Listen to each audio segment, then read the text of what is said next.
See, what you don't understand is that I'm not some trigger-happy person. I have really good reasons for wanting to have a gun to protect myself and my family.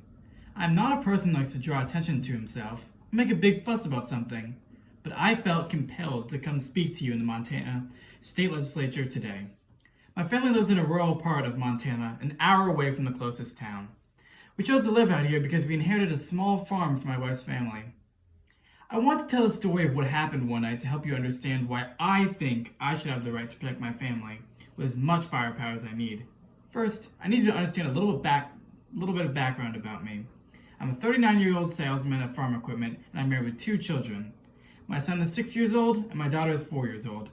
I spend a lot of time traveling long distances for my job. 4 miles from my house is a state penitentiary. This means there are many dangerous men living very close to me. About 3 weeks ago, as you may know, there was a prison break. The power went out, and some of the most dangerous criminals were able to get out of the prison. At the time, I was traveling away for business.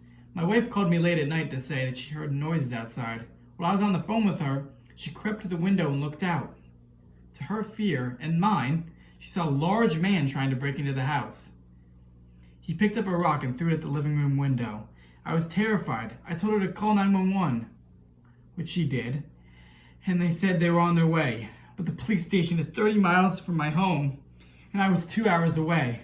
My wife woke up the children and took them into the closet. She huddled there in fear as the man moved around downstairs, rifling through our belongings. She heard crashing noises from downstairs as he broke things. I was terrified, knowing that my wife had no way to protect herself. We had no guns in the house because of the hassle of getting a gun registered. So I knew that I was the only one that was going to have to go and protect myself and my family. I was in my car like a flash, but I knew I would never get there in time. God must have been looking down on my family that night. Because just as my wife heard the man's footsteps on the stairs, she also heard the wail of a police siren. The intruder heard them too and headed for the front door. He was met by police officers holding their guns on him. I arrived an hour later to comfort my wife and family. If we could have had a gun in the house, then we could have avoided the whole terror of that night. Probably if the criminal saw that gun, that would have made him leave, and if not, she could have shot him. Because we did not have a gun, that would have made him... My children, wife, and I often relive that terrible night. To this day, we have nightmares. My entire family could have died that night, and my children would have never grown up to reach their full potential. As a father, I just want the best for my children, so I want to be able to protect them at all costs. I know that I wouldn't be able to live with myself if something happened to them.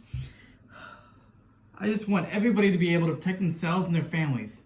All I'm asking you is to give me and everyone else in a similar situation a chance to protect their loved ones.